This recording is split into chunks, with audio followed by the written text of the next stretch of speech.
Hello everyone, and a very warm welcome to this initiative being brought to you by the International Centre Goa in association with Prudent Media.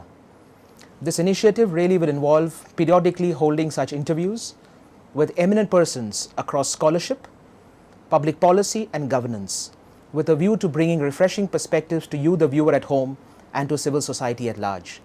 So we are starting it off today with our first distinguished guest, who is Professor Srikant Kondapalli. Professor Srikant Kondapalli is an eminent professor of Chinese studies at the School of International Studies at JNU. He is a prolific writer, commentator, and an intimate watcher of various issues of strategy and policy regarding China. So we'll be engaging him today in a conversation about the present nature of India-China relations, China's own rise, the strategic implications of that rise, and how should India position itself in that context for India's own rise in the region and beyond. So with these words, we begin our interview. So Professor Kondapalli, a very warm welcome to this interview. Let me begin with a very general question. Ever since Prime Minister Modi has taken office, he has given newfound importance to the relationship with China. There have been a series of meetings at various levels, and Prime Minister Modi will be going to China on a reciprocal visit this May.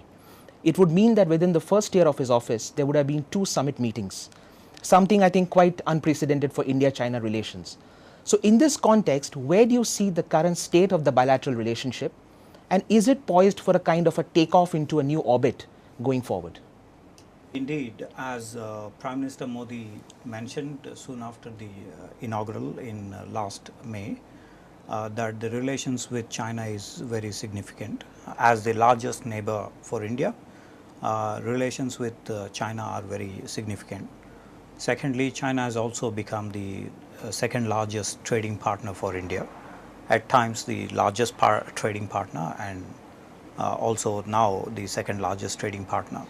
So in terms of the economy, it's a huge significance for the Indian context.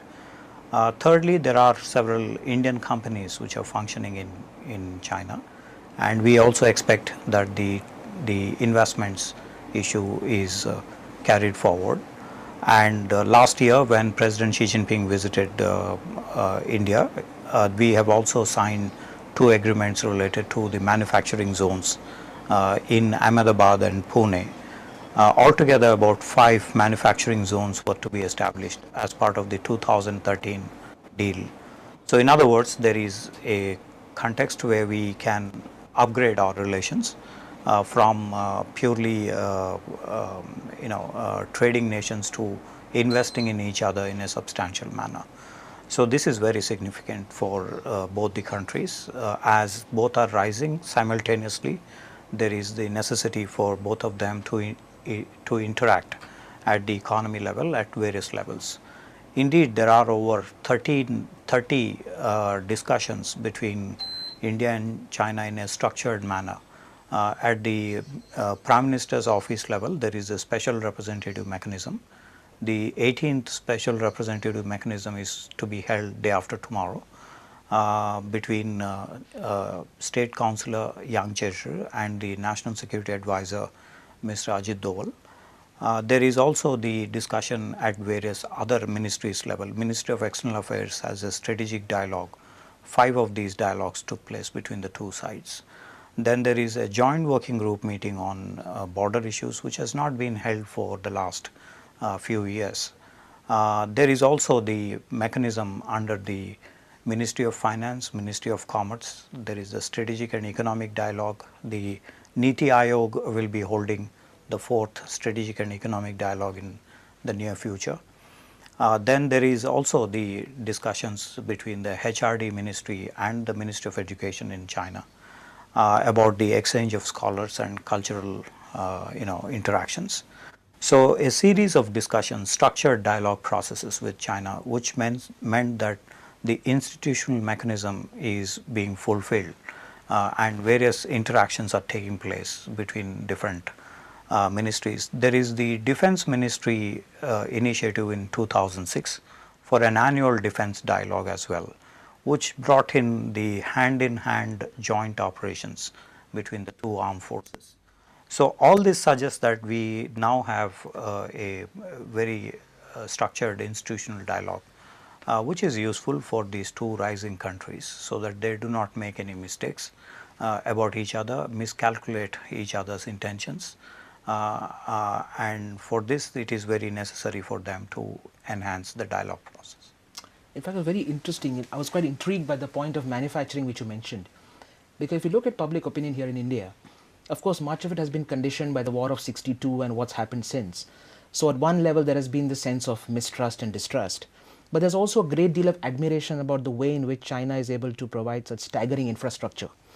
And also a certain apprehension about China's pioneering low-cost manufacturing and how it has undercut, even I may say decapitated, a lot of industries here and even in India. Since Mr. Modi has made the Make in India initiative the fulcrum of his economic philosophy going forward, what kind of a role do you see for China within this whole Make in India manufacturing drive that India has to boost Indian manufacturing or to bring in Chinese core competency to help Indian low-cost manufacturing?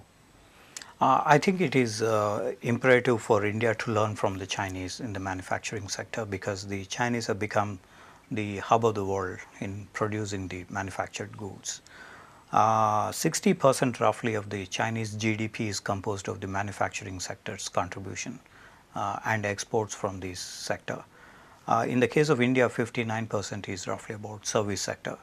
So during Li Keqiang's visit in May 2013, it was proposed that India will teach China in the service sector, while China will provide for the manufacturing expertise to India. So there has been a proposal by the Premier himself in May 2013 during his visit to India. So we now have initiated a program of sharing experiences in both these. And there is now a move to set up these manufacturing bases. The NIIT, TCS, Wipro, and Infosys, a lot of them have set up shop in China and have been teaching the Chinese in the software, IT software industries. So there is a move that has been made in 2013 of sharing experiences on the manufacturing and service sector. So that's number one. Number two is that the Chinese labor costs are increasing substantially, and it makes perfect logic for them to shift some of those to relatively low labor costs areas where there is stability in terms of political system as well as an economic opportunity. Thirdly, they also look at the skills of that particular area. In this case, the Indian context is a good opportunity for China in relocating some of its manufacturing bases. For example, in Beijing, the cost of labor is about $220, while in Delhi or in Goa, it would be about roughly $90 to $100. So it makes a huge difference in terms of the profits for the manufacturing goods and other establishments. So this is one area where there has been. The manufacturing units would also look for the HRD levels, human resource development levels, the literacy, skills, and so on. And India, with the third largest scientific manpower, engineers, doctors, and IIT and ITI products, it's a huge base for China to utilize that base to produce goods and services. So in other words, there is the second aspect, which is the higher labor costs in China increasing and providing an opportunity for them to shift over. Initially, they thought about shifting to Bangladesh, but Bangladesh had a series of explosions, 16 explosions in the year that they thought about, and they developed cold feet on the Bangladesh front. Bangladesh also had the relatively low labor costs and various skills, but the political stability issues in Bangladesh had provided this opportunity for India to kind of invite the manufacturing sector. But actually the manufacturing sector of Japan is much more sophisticated and high tech. In fact, the Chinese themselves learned from the Japanese and the Koreans. So I think India also has to diversify more towards Japan, South Korea and Taiwan, because the model of development in some of these countries is a stable kind of package. For example, South Korean companies, they adopt the whole village where they have set up a company like Hyundai in Chennai. They adopt the whole village and they provide education and so on. Okay. They also provide skills development for the workers. Okay. And the per capita income of these the adopted villages, etc., had substantially gone up in Chennai and other places. So in other words, that's a model which is useful for India in terms of social stability issues. So I think India also has to diversify to those where they have high grade manufacturing sector. And I think it will also help us address some of the trade imbalances also between our two countries, because while trade has been quite bullish and buoyant, the terms of trade have been in favor of Beijing vis-a-vis India, and those I think have been concerns in the political circles which have been expressed.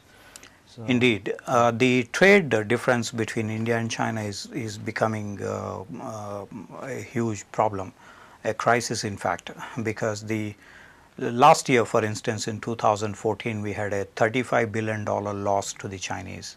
Out of $70 billion of trade, the Chinese had a surplus over the Indian exports.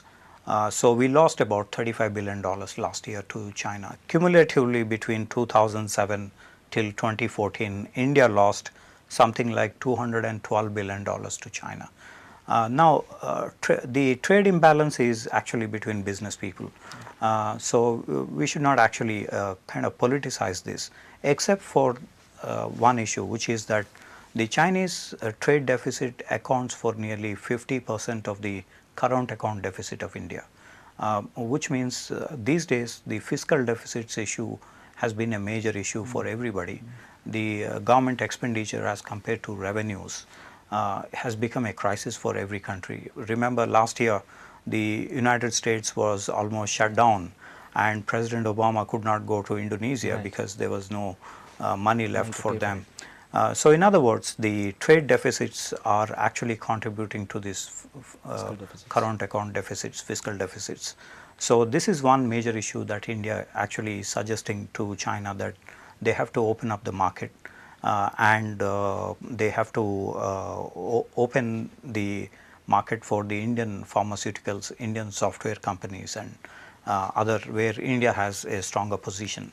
However, so far the Chinese have not opened up the market. So this is a crucial issue that has been. you mentioned about the whole manufacturing issue, but one of the fundamental underpinnings to Chinese economic growth has been its tremendous demand for natural resources from outside.